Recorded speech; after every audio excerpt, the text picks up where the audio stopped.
You ready, guys? Yep.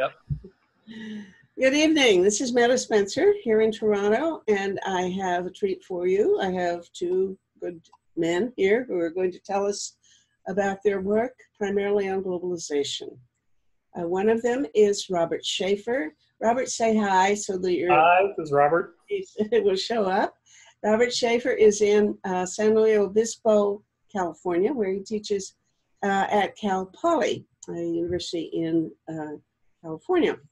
And here's Thomas Ponniah, who are here in Toronto. Say hi, Thomas. Hello. Get your face showing. Very good. And Thomas teaches at George Brown College, and during the regular part of the year, and then every year for a couple of months he teaches at Harvard. And the things that they have in common are primarily an interest in globalization. So I want to say a little bit about Robert's work to begin with, because I've known him longer.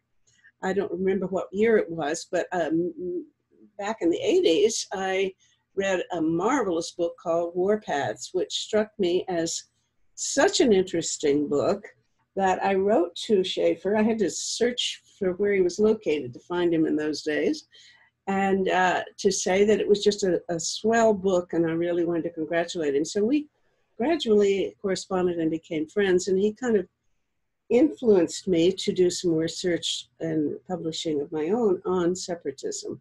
His book Warpaths is about the history of a number of separatist movements that actually succeeded in breaking up a country, and what happens as a result, which is not very good. So I'd like to start by asking Robert, if you, Robert, were writing that book today, or if you were going to update it, what would you have to say about, or have you changed your opinions about the likely consequences of separatist movements if they succeed? How would you update the story since whatever year it was when that was published? So Warpaths was published in 1990, almost 30 years ago. And the basic the book was about the history of divided states and partition. After World War I and World War II, the great superpowers divided a lot of different countries. So Korea was divided into two parts: China and Taiwan. Vietnam was divided. India was divided.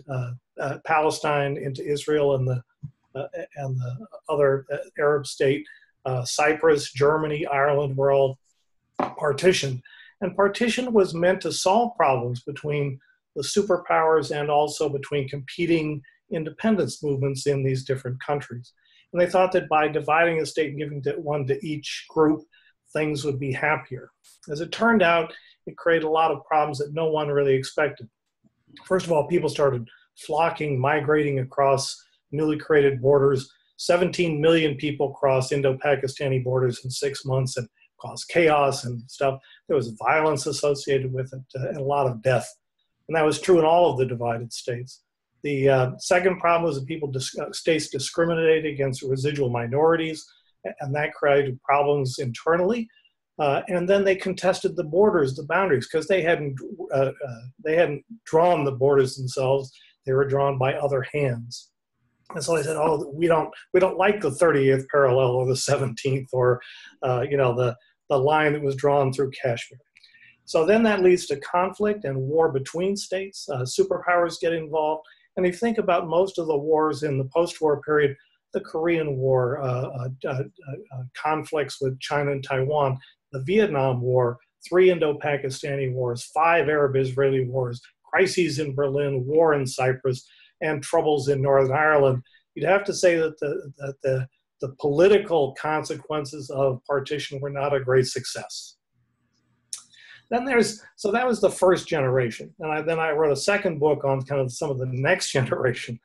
Starting in Bangladesh and Pakistan in the early 70s and then the 80s, there was a different development with partition, which is people started to divide states by their own hands. That is to say, Pakistan was divided into Pakistan and Bangladesh, not by the United States, the Soviet Union, or Great Britain, but by Pakistanis. And then Yugoslavia, Czechoslovakia, the Soviet Union were all divided by people there. And that was a new development. To some extent, most of these places had very similar problems to the previous generation: migration, discrimination, ethnic conflict and war, and so on, but not all of them. So, for example, some of the post-Soviet states get along fine with each other. They live a long way away from others and stuff. The Baltic states have separated fairly amicably. The Caucasus, no. Ukraine, no. Chechnya, no. But so it's a mixed bag. It's not a uniform outcome. And then there was one interesting place. Czechoslovakia did a partition on its own, and actually not much bad has come of it. Surprising little bad, and actually some good. So that's always held out as an example of, well, if you're going to do partition or separatism, you ought to do it right. Do it like the Czechs and the Slovaks did. So now there's a kind of, but then there were some other ones that have been developing and divided in recent years: Ethiopia and Eritrea, the two Sudans and stuff. And again, the old story of conflict, partition, war, chaos, migration and stuff have held true. So I'm not generally optimistic about it, though now I think there's some important caveats about divided states. I guess I would say about contemporary, there's a next generation as well. So in Europe and elsewhere, there's movements that want to divide states in this new way. So the Catalans from Spain, the Lombard League in Italy, and there's Bretons and Languedocans. The people are talking about dividing Belgium, the Walloons and the Flemish. The Scots had a referendum to go their own way and then didn't, but then England did. Okay, so there's they've actually been around for some years, but there's a new kind of push for that in this context. I would say about these that there's an optimism or a naivete, depending on your point of view, that separatists imagine that it's all going to be to the good, that it will give them the right to self-determination and express their historical, traditional yearnings and allow them a place in the sun and so on. I think that's either optimistic or naive. Naive because there's this long history of partition that nobody thought would happen, that did and happens repeatedly and in most, but not all cases. Naive because I think that the people imagine that they can be like Czechoslovakia, and actually Czechoslovakia is a very unique and unusual case of things that went well, but not by anybody's good intention. The simplest thing to say about Czechoslovakia is that they divided, but they both joined the European Union, which meant that the real effects of partition were enormously mitigated.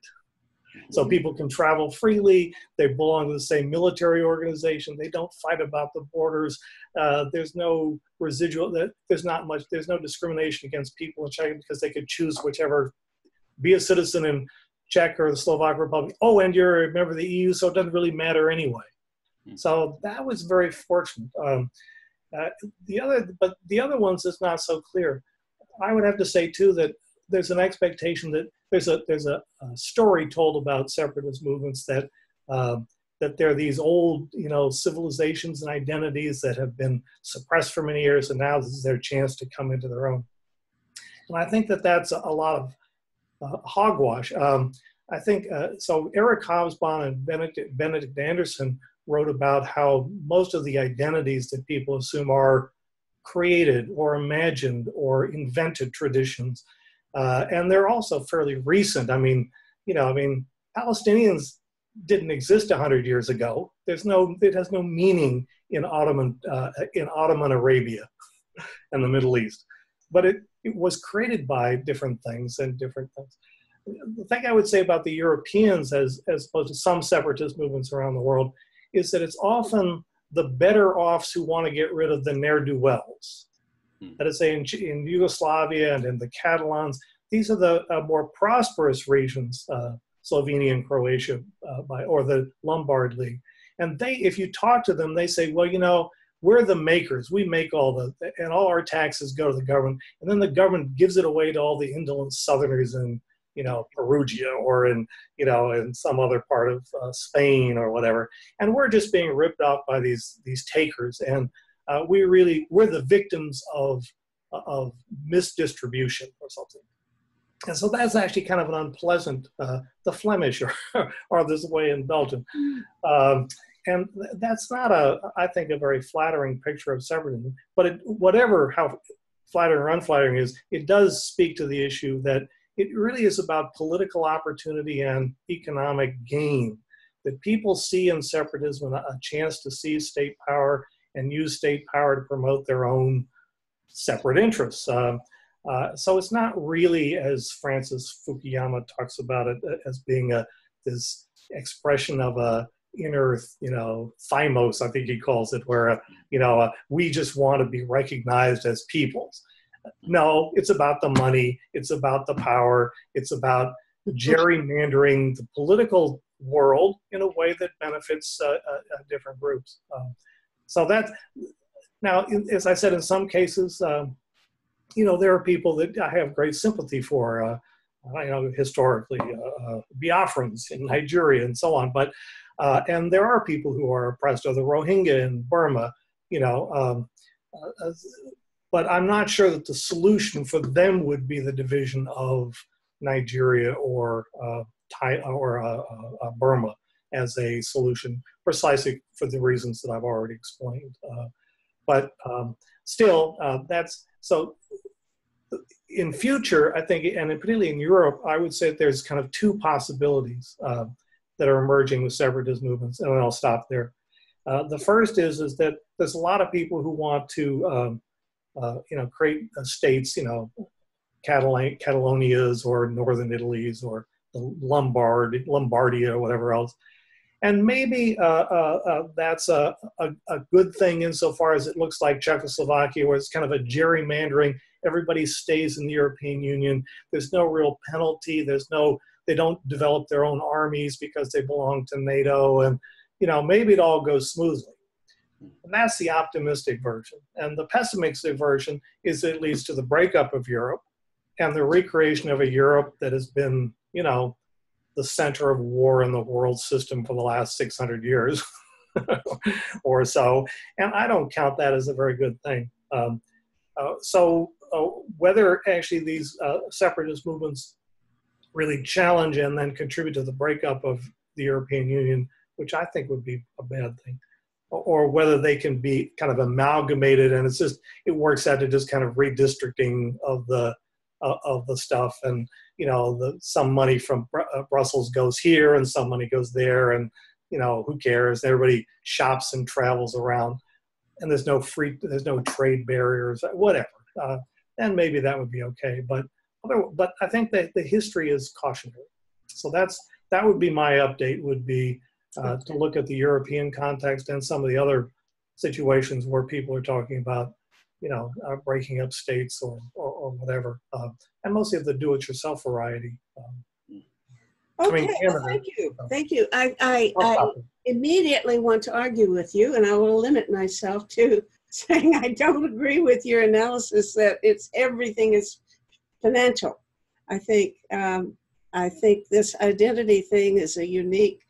I think Weber was right and Marx was wrong. I think there are status groups that care a lot about losing their prestige and their ranking in the social order, and that is a major source of friction. So I'm not going to argue with you at the moment, but I will. Point taken. We've got an issue here. Anyway, now that I've ranted before I've even allowed Thomas to come in, I want to ask you, if you want to respond to any of the comments that Robert has made before we switch topics a little bit. Well, I think Robert's points are excellent. I mean, he's made some very good points, and I agree with many of his points. I think, I guess I would just add a bit of nuance into some of the questions around identity, because it's worth asking, why has identity become such a powerful organizing tool for various social movements, conservative and progressive, over the last, say, 50 years or so? So it seems to me that when we look at identity movements that want to separate, but that are movements that are in power, in the sense of, as Robert pointed out, there are some movements where essentially the rich don't want to redistribute to the poor. So that's one type of identity movement. There's other types of identity movements, of course, from the poor themselves, who lack resources and think the only way we're going to develop resources or develop our own resources is if we separate. So I think we might have to look at these types of identity movements. We might have to analyze them differently. A conservative identity movement might have very different intentions than a progressive identity movement. Yeah. Right. So, for example, if we look at say the LGBT movement, which is an identity movement that's really made itself present in various institutions in society, certainly in educational institutions. And for very good reasons. I mean, I'm sure Robert would agree. We completely will support their desire for separate spaces and so on.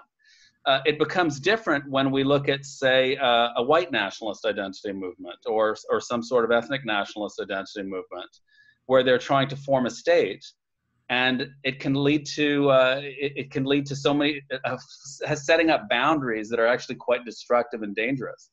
So I think maybe we have to look at it and just be nuanced about how we look at identity movements. I guess that's what I would say. In terms of the argument around economic movements being driven primarily by economics or being driven primarily by identity, I would add a third category. Also, there are movements that are driven primarily by political allegiance. So some movements, people will vote for a political party, even if it's not in their economic interest or necessarily in their identity interest, but they have loyalty to this political party. Sure. So that I would say that there's even a third category of movement that comes into play. Mm-hmm. Yeah, I would agree with that. So, I mean, I would say, I mean, we've been talking about the movements I looked at were kind of specifically, nationalist and independence movements and stuff. Yeah. And there's a lot of other movements for whom state power is not the object. So LGBT is not like we want an LGBT state. We want to run for president. I mean, maybe someone will, yes, but it's not a political goal. In the same way that the counterculture, seizing state power, was not a goal. So I think that there's a lot of movements that don't fall into the the category of we want state power, and probably for good reason. And that's sometimes to their credit. I was struck that the anarchists, in some ways, I did like them in the late 19th century, because they said seizing state power ought not to be the goal of progressive socialist movements, because that's a trap, and that you can get stuck in that, and that's not to the common good. And then the Marxists and the Leninists said, well, that should be the thing. That's either by votes or by force. And I don't know how well that's turned out in some ways. That there's a lot of room for movements to do things other than seize political opportunities and state power and stuff like that. Mm-hmm. Okay, I wonder. I'm just troubled by the fact that it's pretty clear that lots of groups simply do not vote in terms of their own interest, or their own economic interests. And, I'm thinking of Arlie Hochschild's book, Strangers in Their Own Land, which was her exploration of the redneck or red states and the rednecks in the red states, who, by and large, were doing, it wasn't that they were poorer than other people, but they were very committed to their vision, their political vision. I don't know, maybe it fits Thomas's notion of zeal for being Republican for some reason. I don't know. But anyway, it's pretty, for example, the people who supported Trump had higher levels of income than the people who supported Hillary. So we have a movement here of people who I think, really love Trump because, not in spite of, but exactly because of his rude, giving the finger to the establishment and the elites and so on. And I think the the cultural war that represents is much more significant than the economic one. Anyway, I should not hijack this conversation. Well, can I respond to that? Please. So I mean, one thing to remember in terms of, okay, for no doubt, there's all the racist, sexist, homophobic reasons underneath many of the Trump voters. But one thing to remember is Barack Obama was president twice. And I suspect if he'd been able to run a third time, he would have beat Trump.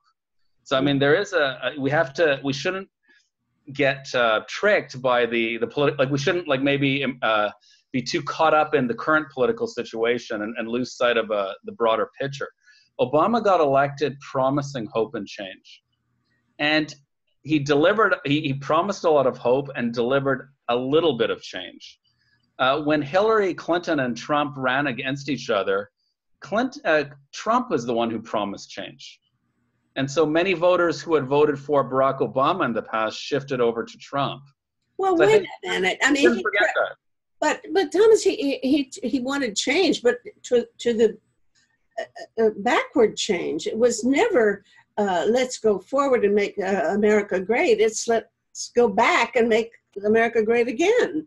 No, you're right. But it's a regression. It's a regret. Yes, I agree with you. But I think the thing is that when people are disgruntled, especially after the financial crisis, they needed change, and Obama did not deliver the change they needed, and so they looked to someone else who would promise change. In both cases, they are trying to improve their economic, their cultural, their political situation.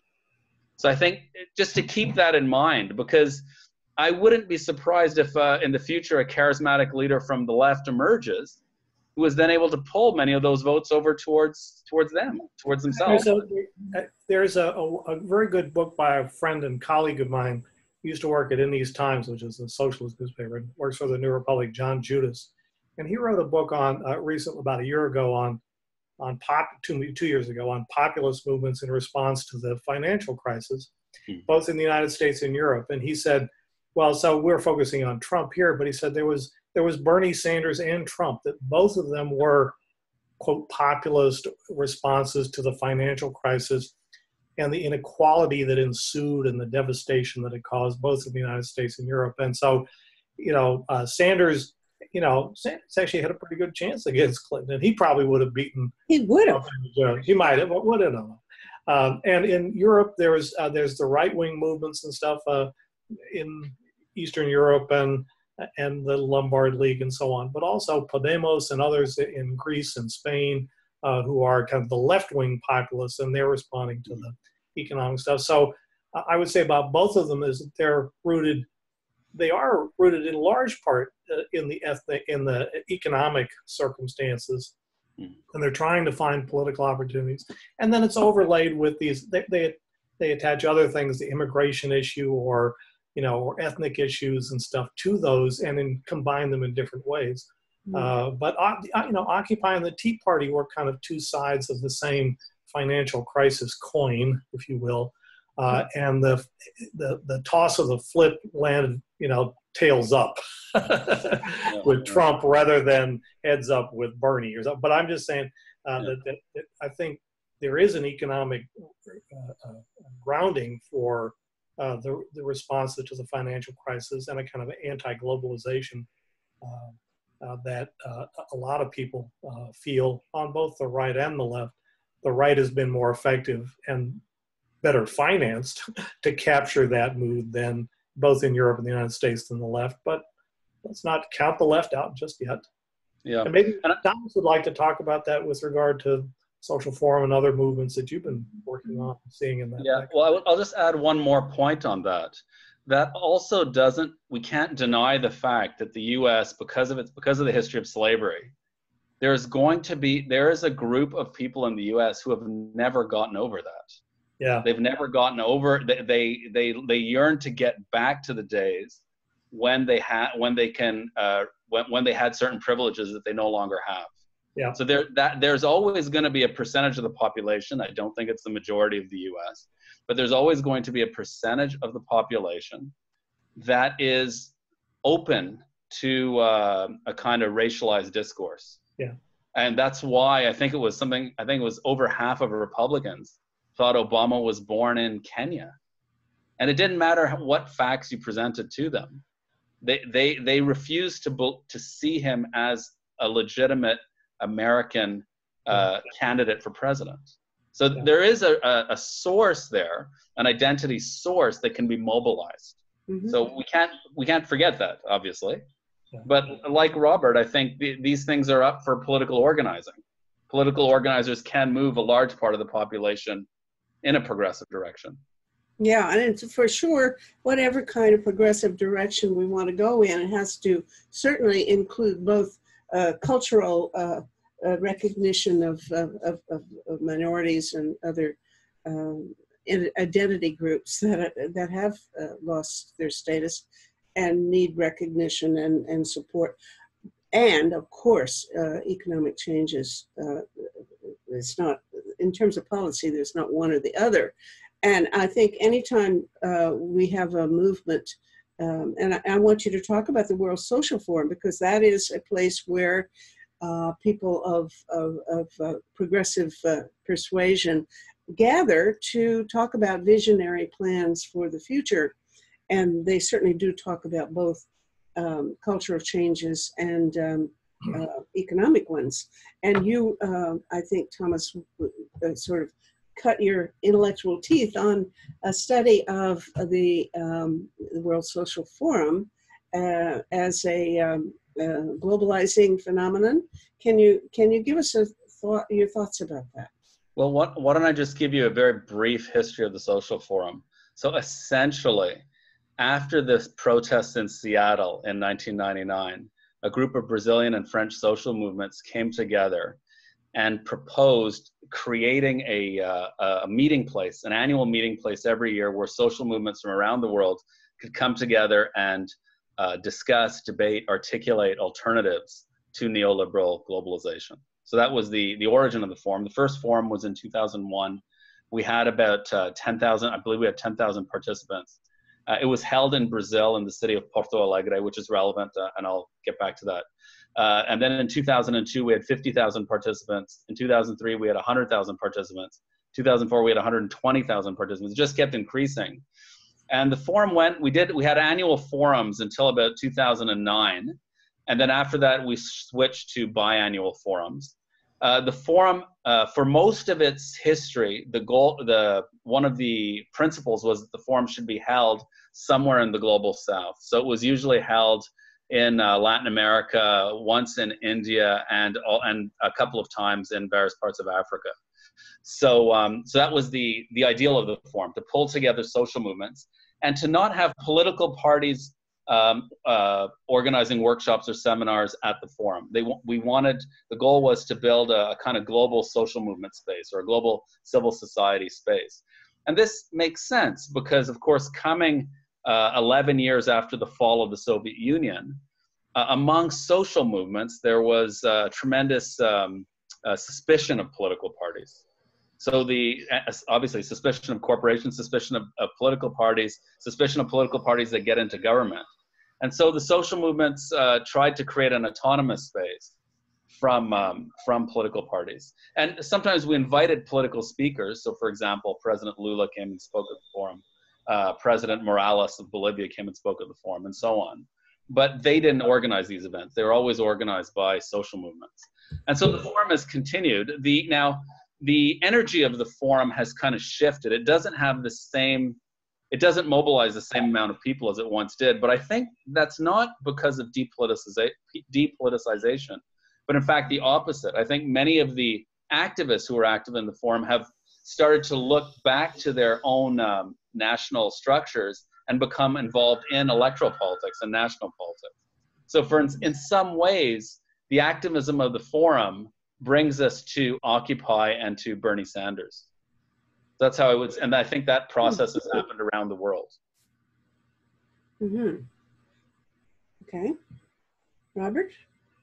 Well, I think that's a good summary. I haven't followed it as closely as I should have. I think that global social movements are really important, and they're really important that they've been able to network and so on. I think that one thing that I was struck by at Seattle, which was remarkable in the terms of the history of social movements in the United States, was that in Seattle it was the first time that environmentalists sat next to people in labor unions, and labor unions sat next to people who were, in other, LGBT and other sorts of things, and that was pretty unusual. I mean, you have to remember that early on in the 70s and 80s and early 90s, that environmentalists and labor people and stuff, or trade union stuff, were incredibly antagonistic and hostile, and disagreed about just about everything, and regard themselves as, kind of enemies of the future, if you will. Yeah. And I think that in some ways globalization, or some of the problems associated with globalization, free trade agreements and growing inequality, and both within the rich countries, but also between the rich and the poor countries and so on, actually helped knit them together in a way that they hadn't been knitted before. I remember that in the early anti-nuclear movement in Germany, one of the leaders of the Green Party said, "We have to sew together environmentalists and socialists together with a hot needle." So yeah, they had to, because environmentalists and the Marxists didn't get along back in Germany. And so there's been a sewing together, and the social forum strikes me as one of the, sweatshop of the world, as one of the sewing factories that are bringing people together in ways that were previously unimaginable in the earlier history of the more sectarian left and environmental movement. That's one of the bringing up a question that I wanted to ask. What is the ratio in the more recent World Social Forum meetings?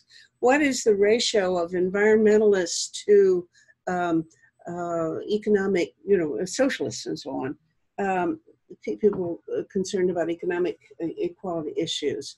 Are they being sewed together, or has there been a change in the basic orientation of the gathering? I can't, okay, in terms of, let me tell you about the, not about the most recent ones, but let me just give you a picture of, in general, what's happened at the Social Forum. It pulled together movements that were primarily focused around economic redistribution, movements focused around cultural recognition, movements focused around renewability, ecological renewability, and so on. It pulled together these different movements, but it pulled them together because we had a common enemy. We all agreed that neoliberal globalization, or corporate globalization, or imperial globalization was dangerous for all of us. So it pulled movements together on that basis.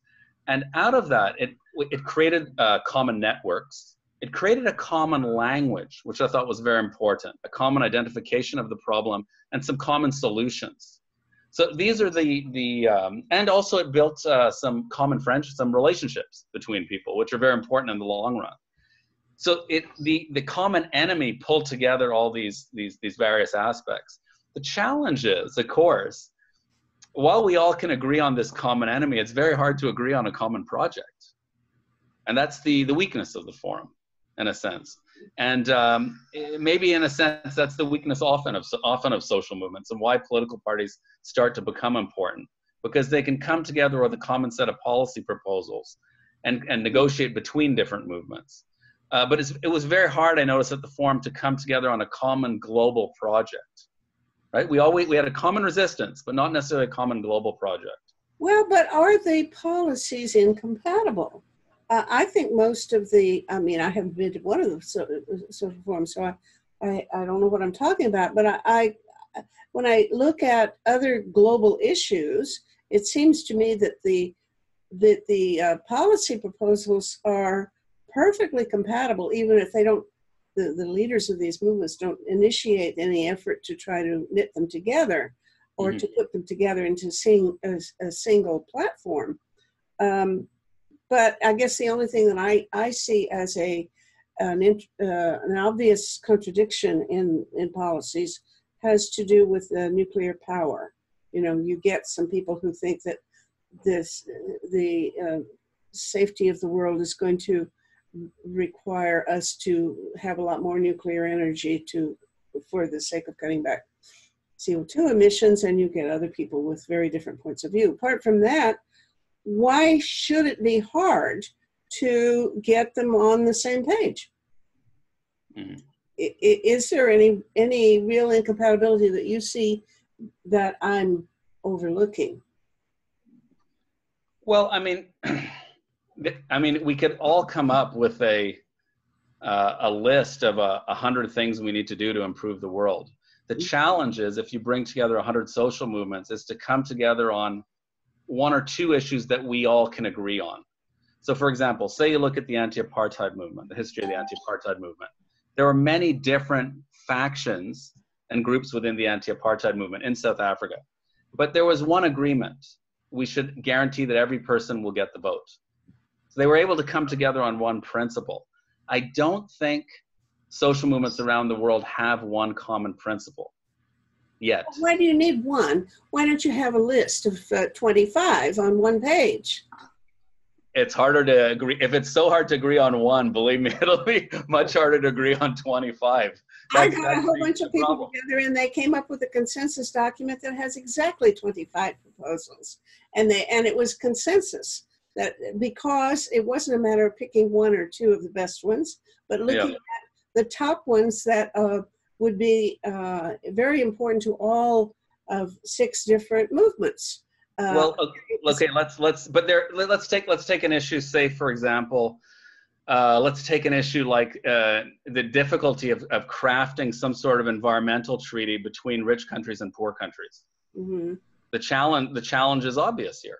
The rich countries, I mean, this has been the traditional challenge. The developed or affluent countries will say, well, we've all got to embrace certain policies in order to reduce climate change. But you got the Paris Agreement.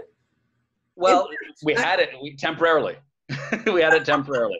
Well, you have it all except for one guy that we will not mention by name. The developing countries then will respond by saying, we didn't create this problem. This problem has been created over the last 200 years. We did not create this problem. Your policies will stifle our economic growth. There's a serious disagreement. Well, yeah, but it's we can look at a number of issues like that.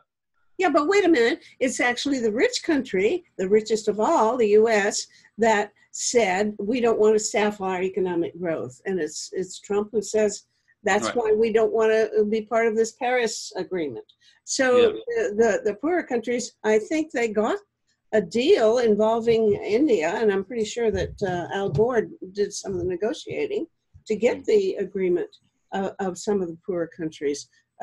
Here I am talking about something I don't know much about, and both of you know more than I do, so. Well, all that to say is just sitting through numerous debates at the World Social Forum, I saw the differences of opinion. There are certain issues that we're just so divided on. So, for example, there was a movement in the developed countries around canceling the debt cancellation, which would be obviously very helpful to many developing countries. But the activists in the developing countries said, why are you focused on canceling the debt? It's not debt cancellation we want. We want reparations for hundreds of years of exploitation. That's a very different approach and a very different attitude towards it. That's another example of how would you actually come together on an agreement on that issue. And you could just keep going. There are huge, just in that framework, developed versus developing. And you could go endlessly on that one. So in terms of differences. So that's just an example of some of the challenges. What is interesting is the ability to mobilize so many people and so many diverse movements from around the world around a common problem: neoliberal corporate globalization. I mean, in a sense, that's happening in the US right now. A diversity of movements coming together against President Trump. But what's the alternative proposal? All right. That's not clear. Yeah. Yeah. Okay. Let's create an alternative proposal between the three, among the three of us. Robert, what would your proposal be as the henchman of this kind of movement? Because you've been thinking about the history of globalization and our effort to knit together things with a hot needle. And I think that the important thing for us to pay attention to now is not just the history of where we've been and the issues that divide us, but trying to actually look at proposals that we can invent that might actually be able to get some consensus, enough consensus to actually form another movement, an alternative to neoliberalism. So here, let us concoct such an alternative. Robert, what is your approach? Oh, I don't know. I mean, I think it starts with, I think it starts with social movements. I think one of the problems with social movements is what Thomas was talking about is inability to disagree. I mean, inability to agree on some common things. But that stems in part from a kind of a deep-rooted sectarianism on the left, in the middle, even on the right, of people who are thinking in terms of identity politics and or postmodernist enthusiasms, and basically argue that people who don't have that experience can't talk about it and so on, or act actively upon it. And so I think that actually there's Metta and I grew up in the 60s anyway, where the movements that were united splintered into many parts, and then in the 70s and 80s we were trying to reconstruct them and knit them together again, and that was a very difficult task. And then now a lot of the, for want of a better word, postmodernist and or separatist or sectarian, whatever you want to call it, also makes that difficult. And it excludes an important group from participation, or groups of people from participation. And those are groups that are, that I describe as altruistic. That is, say, they're not acting in their own self-interest, but on behalf of others. Generally, those people, historically, they have played a very important role in social movements. So you think of the Quakers and abolitionists and the anti-slavery and stuff, and the Red Cross today, and Medicine Without Borders, Doctors Without Borders and stuff. And they play an important role in part because they have a capacity to act in places that other people who are oppressed and enslaved and stuff don't. And that's an important role to play. There's a tendency now to say, well, they shouldn't have any role to play, or we distrust them and so on. And I think that's an alliance that is neglected, let me put it that way. People from other circumstances, I think, are important to help. Of course, there's all sorts of caveats to that. They have to help carefully, and they have to be, kind of be told how they might help really, and so on and so forth. And there are pitfalls, but that's an alliance, I think, in general terms, that is would be useful, because historically, it's when the aspiring movements, the movements from the bottom up, from below, join together with the altruistic ones, that they're able to defeat what I call the restrictionist ones. That is, say, the ones intent on maintaining power and privilege and so on, and are often in league or in league with the state and so on. Gramsci talked about them as the force in civil society that prevents creates hegemony on behalf of the ruling class. And to defeat the state and the restrictionists, and by restrictions I mean everybody from the Klan and the Tea Party to the Young Republicans and the Catholic Church, and in order to defeat that entrenched and hierarchical power, that you need to be able to mobilize not only the people in whose interest it is to have change, but also people whose may not be in exactly their interest, but in the general, for the general good. So that's a long-winded way of saying that. But so I think first is that it's important to work on creating the things that can build as Martin Luther King said, sew together the single garment of destiny, rather than a lot of patchwork quilts or whatever. I don't know. My metaphors are falling. Yeah, I like that, the goal of sewing the whole thing together. I agree with both of you that it's a big challenge. Thomas, what's your take on this? Well, I agree with Robert. Robert's right. The biggest weakness on the left is our lack of universalism. I completely agree with him on this. I mean, I think one of the challenges is this may be pessimistic, but it may have taken the last 50 years of identity movements to allow us to become truly universal. Because I think that, in terms of the amount of leadership that's coming now from women and people of color on the left, that is a change. And I think that's a very positive change that's happened. And identity movements may have unfortunately been necessary to some degree to get us to this point. So I think that, there's a difference between a kind of abstract universalism and a concrete universalism. Yeah. And we have a more concrete universalism now because of these new leaders that are emerging. I mean, an example would be Alexandria Ocasio-Cortez. She's a fantastic leader, and it's interesting that she's been able to mobilize and who's supporting her. That may be part of this process that identity movements, at least the ones internal to North America, have helped produce a situation that produce. Would you say she's a product of an identity movement? I just thought of her as...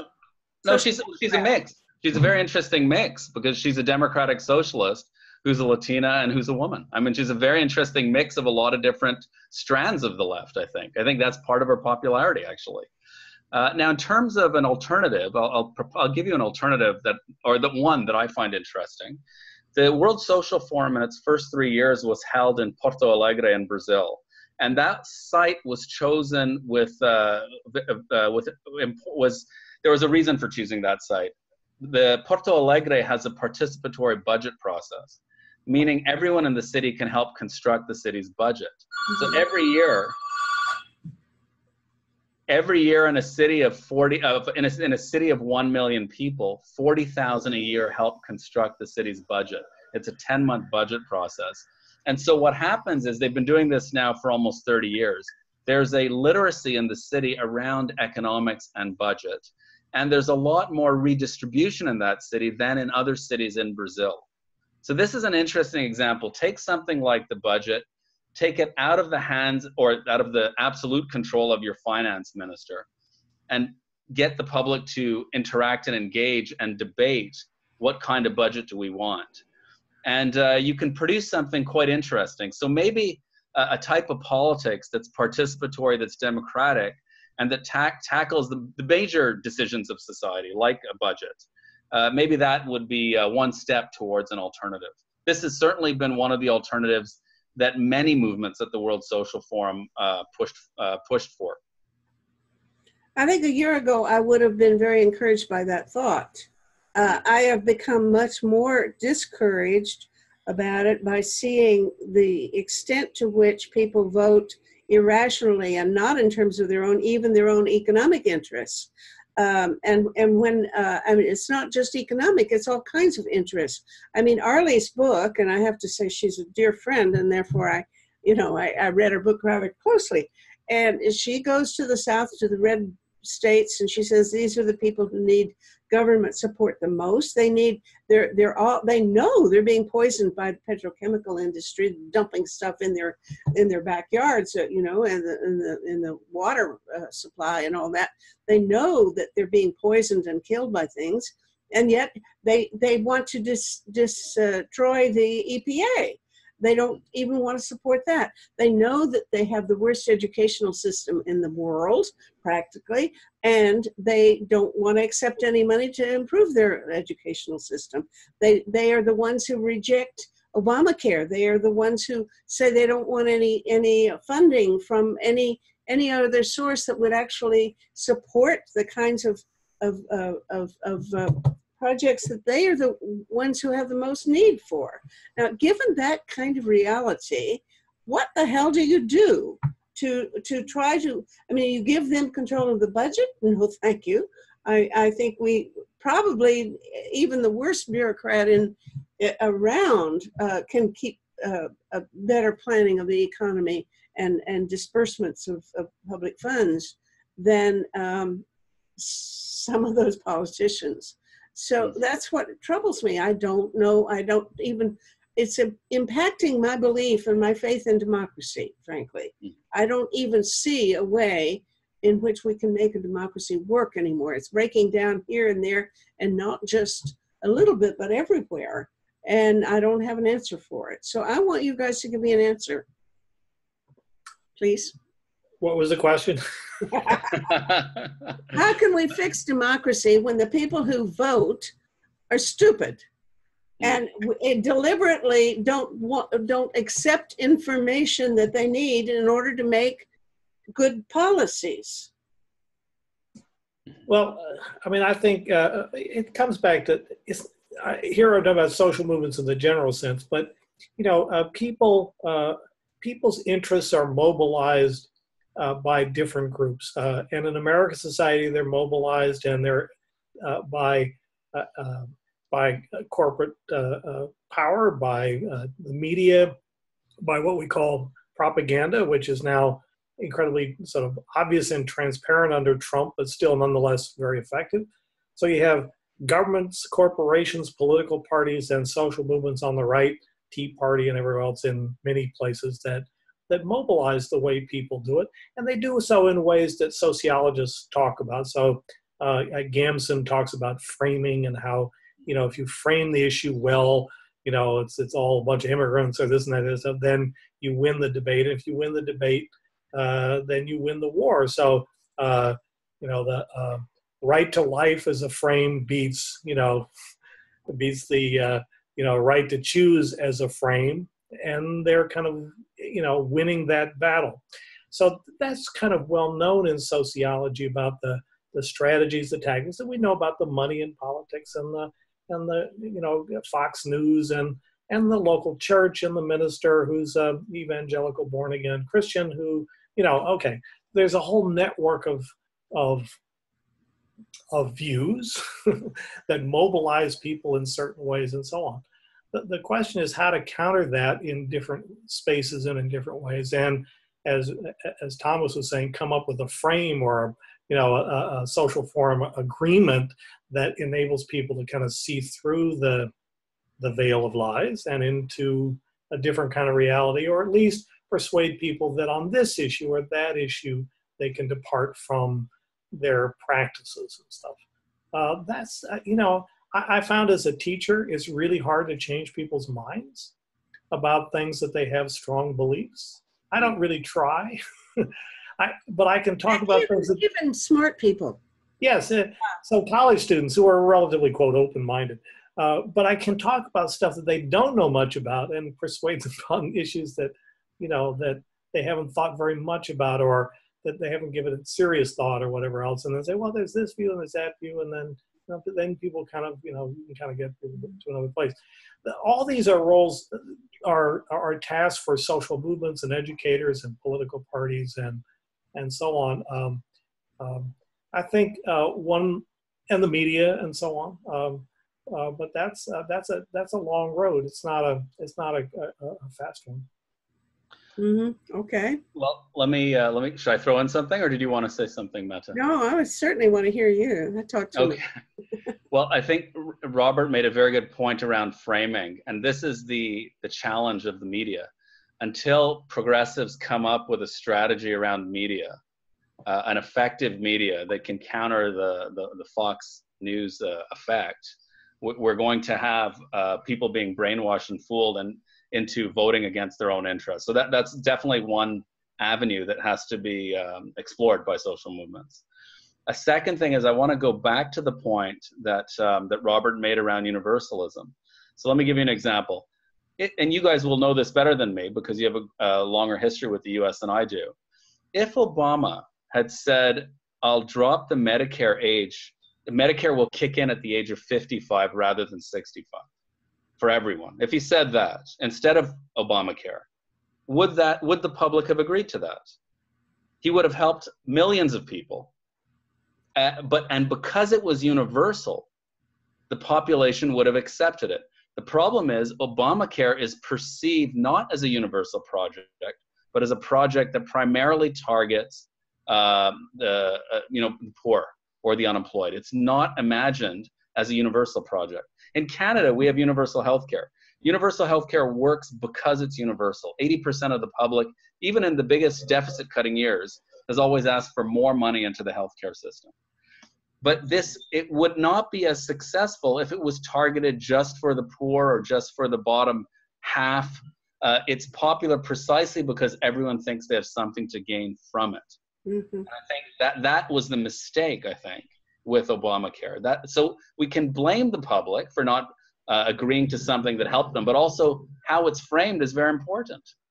If it's framed as your tax dollars are going to help someone who doesn't work, the public gets their backs up against that. If it's framed as all of us should get Medicare from the age of 55 onwards, this would have helped millions of people and with lots of support. It would have been very hard, I think, for the Republicans to fight against that. Mm-hmm. Okay. Well said. Yeah, and I quite agree. But anyway, go ahead, Robert. No, I was going to say that's very well said and to the point. Absolutely, I think it would have made a huge difference. Yeah. Well, but I read something by Ed Broadbent a few years ago, a book where that was his main point. If any kind of progress that you want to make, any kind of new motion that you want to introduce, try to make it as universal as possible, because people will support it if they think they get something out of it. That brings me to the question, for example, of universal basic income, which is right now a big issue here in Canada because we have an experiment going on right here in Ontario, which the new incoming premier has canceled on basic income. And it is, again, something that was going to be available to poor people. But in other places, I've seen it advertised as a good thing to do if you make it available to everybody in the world, even rich people, and then I guess you could tax it back if you want. But at any rate, that is, I don't know whether you would agree. In fact, I think, Thomas, you and I had a conversation once about basic income, and you said you didn't believe in the whole thing anyway. Do you still think that your students would quit studying and go... I'm kidding you. I'm exposing your attitude. I'm optimistic about human nature, but I recognize that our human nature is profoundly directed by our social and economic circumstances. So the challenge with universal basic income, I mean, first of all, it's a very important issue. And it's going to become a more important issue with the increase in automation. If right now we don't have any exact numbers, but the prediction is at least 9% of jobs can be automated in the next 10, 15 years. So at least 9%. So so then we're going to need a strategy for supporting all these people who cannot find jobs, and there won't be jobs for them. But as a political person, and also as a person who believes in education, I would say I would want a basic income tied to education. Then if people are going to be given money, then they should at least be enrolled in college or in university, or they should be volunteering. There's something should come from this. I think just giving people money is not necessarily going to lead them to doing the best things with that money. There are lots of options. And if it's a young person, with the amount of political illiteracy we have in our society, we can't predict what direction they'll take that money in. We had a strike last semester, a 5-week strike here in the colleges in Ontario. About 12,000 of us were on strike. And I asked students at the end of the 5-week strike, well, did you get a lot of work done? Like academic work, because they had all their assignments given to them previous to the strike. And of course, most of them didn't do that. And I asked them, well, what did you do with your time? And it's predictable what they did with their time. They slept in more, they watched more television, Netflix, and they, etc. Right? So young people need direction. If you're going to give an income, give it with some direction in terms of helping them become a better citizen. So that would be my arguments around this. Okay, Robert, are you, by the way, I think it's worth asking ourselves before we sign off about this question. I still hear people saying that the projections about unemployment are faulty, that always in the past, when we've gotten rid of horses and replaced them with cars, there's just new jobs that get created. And so don't worry about it, because we'll do the same thing in the future.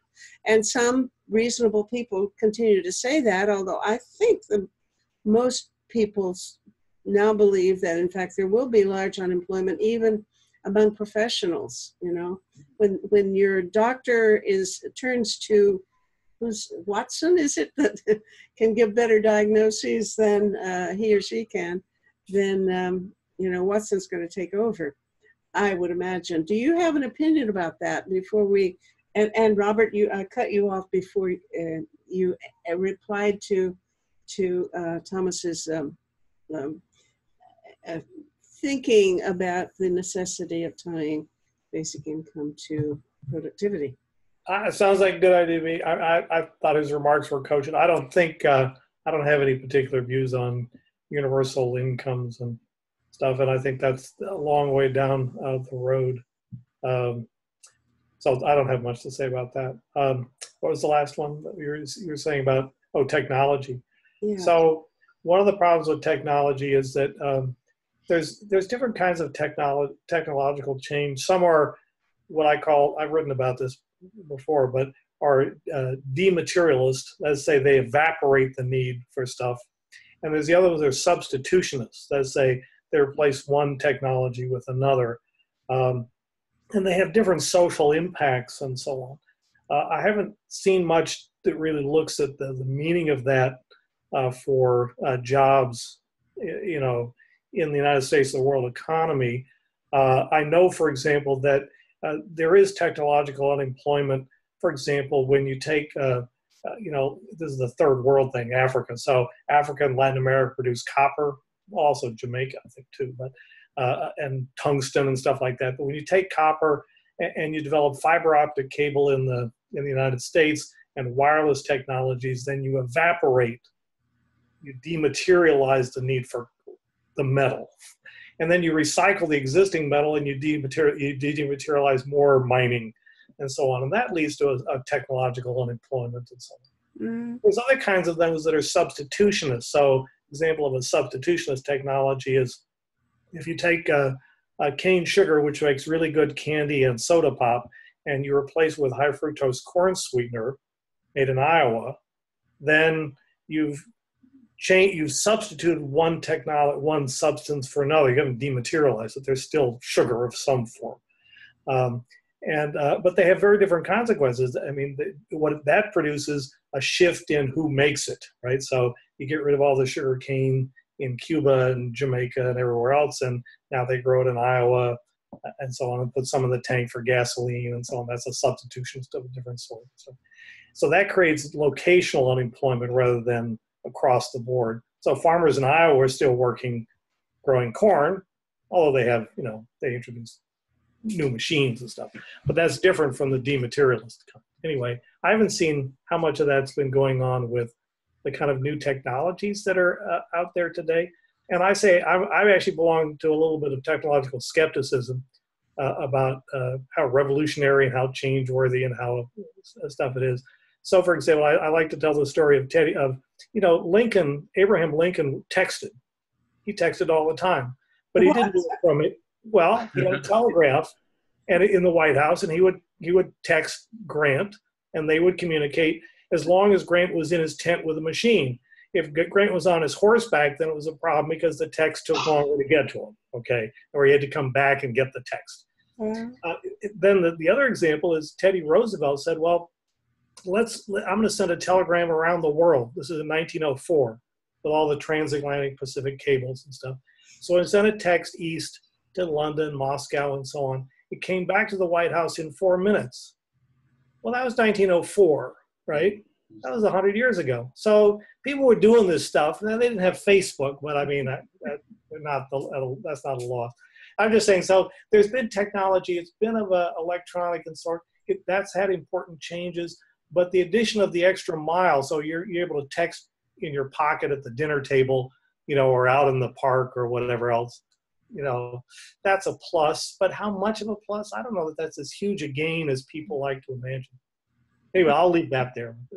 Those technological thoughts with you. I think we need to make America great again. Let's go back to what is this? What do you think, Thomas, about technology? Thomas, what do you think about technology? I'm not sure. I agree with what you said. I think your points are great, and also a lot of it's interesting how so much of technology. I guess this was Steve Jobs's insight, is that it's much more about a way of life than actually improving life. It's just that it's constructing a new form of living, and that people are enamored with. That I can have a phone and walk around all day and have access to all these things. And so on. So it's interesting. It's almost like a cultural form than an actual economic efficiency form. It's kind of quite interesting. And I liked your example of the telegraph. That was a great example of this. So we've had this type of stuff before, but today, for some reason, it's re-energized capitalism. It's given capitalism a new source of. And the Brits would say it's sexed up capitalism, right? So, which capitalism continuously needs. So, I'm not sure about technology. I do know, in terms of automation, I do think that is a serious problem that's coming. Now, some people have said, well, let's look at Germany. Germany has 4 times as many robots, relatively speaking, as the U.S. Germany hasn't lost employment on its automation. But what has happened is there's a decrease in salaries, in income. So it's increased inequality. So it hasn't replaced jobs, but it's increased inequality. So I think technology is going to have a serious effect on us in the future. Mm-hmm. So I'll stop on that. Again, this is a new space for something for movements to take on. Yeah. Wow. Okay, this has been wonderful. And I would love to keep going all night, but we've been over an hour. And I think our readers and watchers will not be with us all night, so we better say goodbye. I want to thank both of you, and we'll get together again one of these times and see what we think next year. All right? Okay. Thanks a lot, guys. And it's a pleasure. Yeah, and watch pretty soon to the Peace Magazine Facebook page, where we will put this online, and we have a number of other sites where you can view it too, especially a website called tosavetheworld.ca, where we are putting up all of these videos for the weekly talk shows that I'm doing every Monday night. So thanks so much, and see you again. Bye. Thanks, Metta. Thanks, Rob. Thanks so much.